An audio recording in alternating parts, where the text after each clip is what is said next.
25 that has become really, really important to me in recent years. In fact, people used to say, what is your life verse? This is becoming my life verse, partly because it's so utterly terrifying.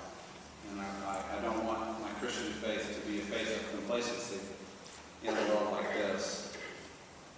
Matthew 25 is a text that has everything to do with justice and mercy. It is a text that has transformed lives, that has literally saved lives through its impact.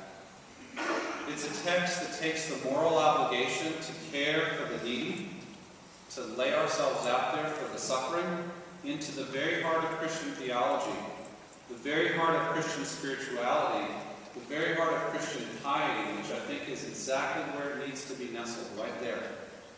Not service or piety or care for the least of these or theology. Together, always together. And that's what this text, I think, does. So I decided to dig into what the scholars say about Matthew 25 and dig around a little bit and maybe share a little bit of that with you. I'm a little more of a teacher than a preacher. Maybe you'll hear some preaching, I hope, but I like to teach. I don't shout much, but I know God shouts a lot from here.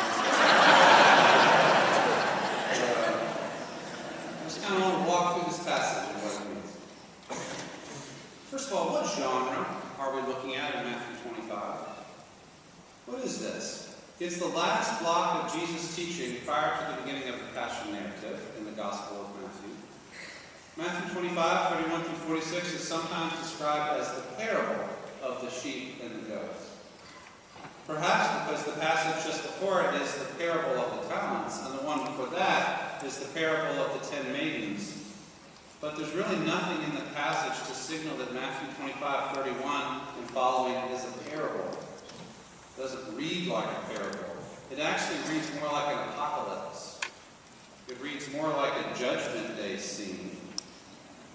Perhaps we would rather it be a parable. But it doesn't read like a parable to me.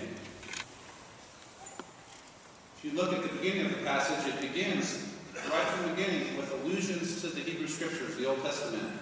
The image of the Son of Man coming in glory, accompanied by the angels, sitting on his throne of glory, connects directly to Daniel 7. There the Son of Man comes to earth with delegated authority, sent by the Ancient of Days.